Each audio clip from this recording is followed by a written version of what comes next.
What is Android, क्या है Android, ये जानेंगे। इससे पहले अगर आप इस चैनल पे नए हैं तो ऐसे ही वीडियोस के साथ जुड़े रहने के लिए चैनल को सब्सक्राइब कर लें और आने वाले सभी वीडियोस के अपडेट के लिए बेल आइकन दबा लें।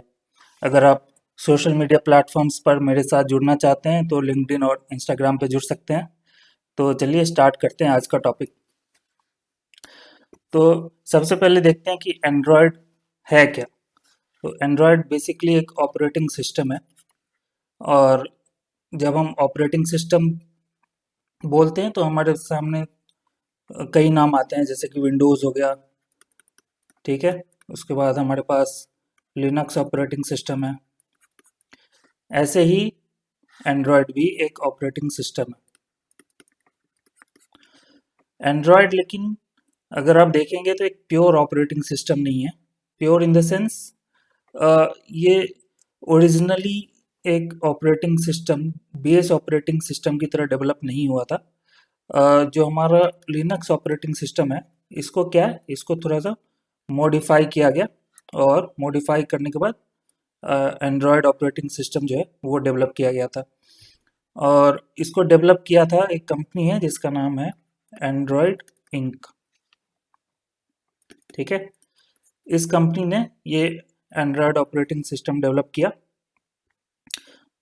आगे जाकर के क्या हुआ कि इन ईयर 2005 इस कंपनी के इस प्रोडक्ट को गूगल ने एक्वायर कर लिया, ठीक है। क्यों एक्वायर किया? क्योंकि उसको मोबाइल जो स्पेस है इसमें एंटर करना था, ठीक है।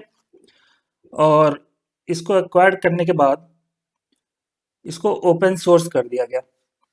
ये टर्म आपको बहुत जगह सुनने में मिलेगा, ओपन सोर्स, ठीक है। इसका मतलब अगर सिंपल लैंग्वेज में समझें तो इस ऑपरेटिंग सिस्टम का जो कोड बेस है वो पब्लिक के लिए अवेलेबल है। पब्लिक इन द सेंस जितने भी डेवलपर्स हैं उनके लिए अवेलेबल है, कोई भी जाके देख सकता है। और ओपन सोर्स का दूसरा फायदा क्या होता है कि ये फ्री होता है। फ्री क्यों होता है? क्योंकि किसी कंपनी का इस पे, जैसे गूगल ने इसको एक्वायर किया तो गूगल का ये इन हाउस प्रोडक्ट भी रह सकता था, मतलब कि सिर्फ गूगल यूज करे और कोई यूज ना करे। लेकिन चूंकि इसने ओपन सोर्स कर दिया इसको, तो अब इसको, इस प्रोडक्ट को कोई भी यूज कर सकता है। कोई भी डेवलपर डेवलप कर सकता है, प्रोडक्ट बना सकता है, किसी भी डिवाइस पे उस प्रोडक्ट को चला सकता है। तो यहाँ पे जो दो तीन मेन पॉइंट है वो क्या है?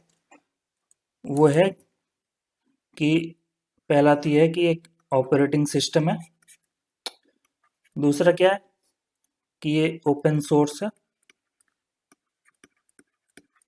ठीक है। साथ में ओपन सोर्स है तो फ्री है। अब आगे अगर देखें इसको तो एज अ डेवलपर अगर आप इसको देखें तो कई सारे इसके आपको एंड्रॉयड के वर्जन्स मिलेंगे। वर्जन्स क्या है? बेसिकली जब आप कोई भी प्रोडक्ट बनाते हैं तो उसको आप रिलीज करते हैं मार्केट में। तो जब आप उसको रिलीज करते हैं तो दो तीन चीजें तो नॉर्मली हैं। एक तो आप उसका कोई भी नाम जो है वो आप उसका नाम देंगे, कोई लेट्स से नाम दिया, नाम के बाद वर्जन देते हैं।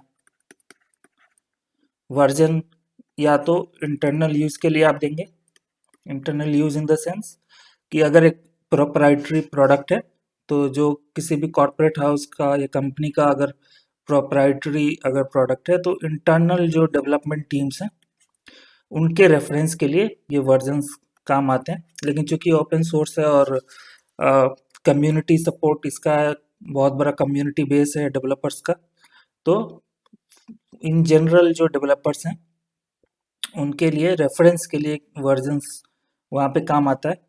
ऑल्दो आप डायरेक्टली इन वर्जन्स को चेंज नहीं करते हैं, आप सिर्फ इन वर्जन्स का यूज करते हैं जो भी एपीआई है उसके लेवल के हिसाब से। तीसरा जो आपको यहाँ पे देखने को मिलेगा वो है एपीआई का लेवल, कि एंड्रॉयड का एपीआई लेवल क्या है। तो अगर आप इसके स्टार्टिंग से देखेंगे तो जो पहला वर्जन रिलीज हुआ था वो क्या था हमारे पास, वो था वर्जन 1.0। ठीक है, ये रिलीज हुआ था आपका 23 सितंबर 2008। और इसका जो एपीआई लेवल था वो क्या था, 1। ऐसे ही year by year different versions और एपीआई लेवल्स आपको देखने को मिल जाएंगे। वर्जन्स जो हैं, इसको अगर इन शॉर्ट समझें तो कई बार आप देखेंगे कि वर्जन्स के जो नंबर्स होते हैं वो ऐसे होते हैं, सपोज 1.0, 1.1, 1.2 ऐसे चलते जाता है, फिर ये चेंज हो जाता है 2.0। ये क्यों होता है, क्योंकि जो चेंजेस, नए चेंजेस आते हैं, सपोज एंड्रॉयड में हो सकता है कोई माइनर चेंज इंट्रोड्यूस किया गया हो। ठीक है, तो माइनर चेंज अगर इंट्रोड्यूस हुआ है, लेट्स से अगर माइनर चेंज है तो एज अ डेवलपर आप नहीं चाहेंगे कि आपका जो वर्जन का नंबर है वो ये इस सीरीज से आउट हो जाए, क्योंकि 1.0 के बाद ये ज़्यादा से ज़्यादा 9 तक जाएगा, इसके बाद ये 2.0 हो जाएगा। तो अगर आप छोटे छोटे चेंजेस के लिए इसको इंक्रीमेंट करने लग जाएंगे तो क्या होगा, आपका वर्जन का लॉस हो जाएगा। और आप जब नए वर्जन्स लाएंगे तो आगे जा कर के ये नंबर्स जो हैं ये बहुत बड़े हो जाएंगे। तो इसीलिए वर्जन प्रोटेक्शन के लिए अननेसेसरी किसी भी वर्जन का यूज़ ना हो। अगर माइनर चेंजेस हैं तो इसी सीरीज में चला देंगे, सपोज 0 है तो 1, फिर 2, फिर 3 ऐसे। और अगर कोई मेजर रिलीज आया जिसका मतलब है कि बहुत बड़ा चेंज है अगर कोई, तो क्या करेंगे, फिर माइन एक मेजर वर्जन ले लेंगे और फिर यहाँ से ये चलेगा। ठीक है, तो इसलिए कभी कभी आप देखेंगे कि जो वर्जन का नंबर है वो 1.x या 2.x एक कॉमन टर्म में, x क्या है यहाँ पे, ये चेंज होता रहेगा, ये कांस्टेंट रहेगा जब तक कि 1 सीरीज में चलेगा। और जब 2 सीरीज में आएगा तो क्या होगा कि ये x का वैल्यू 0, 1, 2, 3 ये ऐसे बढ़ते चला जाएगा और फिर ये 3 में कन्वर्ट हो जाएगा। ठीक है, तो आई होप यहाँ तक सब क्लियर है। एंड्रॉयड में अगर बात करें तो ये एक्चुअली इतना पॉपुलर है क्यों, उसका मेन रीज़न तो ये है कि इसका जितने तरह के डिवाइसेस पे ये प्लेटफॉर्म है, सपोज एक सेल फोन्स तो ठीक है, स्मार्टफोन्स तो है ही, आजकल वॉचेस में भी आ गए हैं। फिर आपको जो टेलीविज़न है या स्मार्ट टीवी कह लें, कई सारे डिवाइसेस पे जो रीच है इस प्लेटफॉर्म का वो है। और प्लस ये ओपन सोर्स है और फ्री है। तो इसका क्या मतलब है कि अगर कोई भी डेवलपर अगर चाहे तो, सपोज अगर आप खुद चाहें तो ये सीख सकते हैं, एंड्रॉयड बिल्ड कर सकते हैं और किसी भी प्लेटफॉर्म पे, सपोज अगर आप टीवी के लिए कोई ऐप बनाना चाहें या घड़ी पे चल सके जो वियरेबल डिवाइसेस उनके लिए बनाना चाहें, या सिर्फ फोन्स पे ही चले बाकी से आपको काम नहीं है, आपको का जो टारगेट डिवाइस है वो स्मार्टफोन्स हैं, तो सिर्फ स्मार्टफोन्स के लिए आप ऐप बना सकते हैं। इसके बाद अगर आप इसमें देखेंगे तो काफ़ी सारे इसमें फीचर्स अवेलेबल हैं। जैसे कि अगर फीचर्स पे आप जाएंगे, जो कॉमन फीचर्स हैं उनको हाईलाइट यहाँ पे करते हैं। एक तो स्टोरेज जो है इसका, कौन सा स्टोरेज यूज़ करता है, ये एसक्यूएलाइट यूज़ करता है। ठीक है, ये एक आरडीबी है, आरडीबी मतलब रिलेशनल डेटाबेस। ठीक है, रिलेशनल डेटाबेस क्या है, बेसिकली अगर आप इन रिलेशन अगर सिंप्लीफाई करने के लिए समझें तो जो रोज एंड कॉलम्स हैं, इनमें अगर रिलेशन डिफाइन किया हुआ है तो आप इसको आरडीबी कह सकते हैं। स्कीमा बेस्ड डेटाबेस होता है ये। नो सीक्वल भी आगे चल करके आप इसमें आगे जाके पढ़ेंगे तो आपको मिलेगा नो सीक्वल डेटाबेस।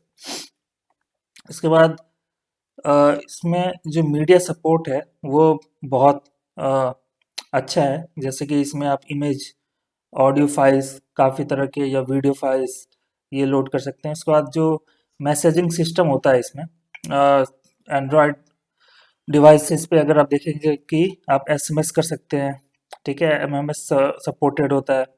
उसके बाद वेब ब्राउज़र सपोर्टेड है, जैसे कि वेबकिट हो गया, ठीक है। उसके बाद कनेक्टिविटी इसमें जो लार्ज नेटवर्क ग्रुप्स हैं जैसे कि जीएसएम हो गया, आईडीईएन हो गया, इस तरह के हार्डवेयर सपोर्ट काफ़ी अच्छा है इसमें। जैसे कि आपका जो कैमरा हो गया, वो अगर आप सपोज इसको देखेंगे, इसको सपोज आपने एक ऐप बनाया और आप चाहते हैं कि उस ऐप के थ्रू आप जो यूज़र है जिसके फ़ोन पे आपका ऐप इंस्टॉल हुआ है, उस यूज़र के फ़ोन का जो कैमरा है, इनबिल्ट कैमरा, उसको आप यूज़ करना चाहते हैं तो वो आप यूज़ कर सकते हैं। उसके लिए आप परमिशन ले सकते हैं। उसके बाद मल्टी टच है, मल्टी टास्किंग है। तो ये इन शॉर्ट एक छोटा सा समरी है कि एंड्रॉयड बेसिकली है क्या। तो एंड्रॉयड का अगर आप अभी तक देखें तो मेन जो आपके काम की चीज़ है वो क्या है कि पहला चीज़ तो ये एक ऑपरेटिंग सिस्टम है, ठीक है। और अगर ये ऑपरेटिंग सिस्टम है तो इस पर कोई ऐप आप या आप बना सकते हैं, ठीक है। प्लेटफॉर्म है तो इसके ऊपर ऐप आप बिल्ड कर सकते हैं। बिल्ड करने के लिए जो एंड्रॉयड का सपोर्टेड लैंग्वेज है जैसे कि जावा हो गया या कॉटलिन हो गया, आप इनमें से कोई भी एक यूज करके आप एंड्रॉयड ऐप्स बिल्ड कर सकते हैं। और बिल्ड करने के लिए आप या तो एंड्रॉयड स्टूडियो यूज कर लें या फिर वीएस कोड यूज कर लें और प्लस एक्सटेंशन। बट जो प्रेफर्ड है वो क्या है, आप एंड्रॉयड स्टूडियो यूज करें और एंड्रॉयड स्टूडियो यूज करके जो भी आपका टारगेट एंड्रॉयड का एपीआई वर्जन है उसको सेलेक्ट करें, आगे कोडिंग करें और उसको फिर टेस्ट करें। तो आई थिंक यहाँ से क्लियर होना चाहिए कि एंड्रॉयड है क्या। फिर भी अगर कोई डाउट है और किसी पॉइंट पे आपको लगता है कि और एक्सप्लेनेशन ज़रूरी है तो आप कमेंट्स में ज़रूर बताएं। मिलते हैं अगले वीडियो में। Thanks for joining.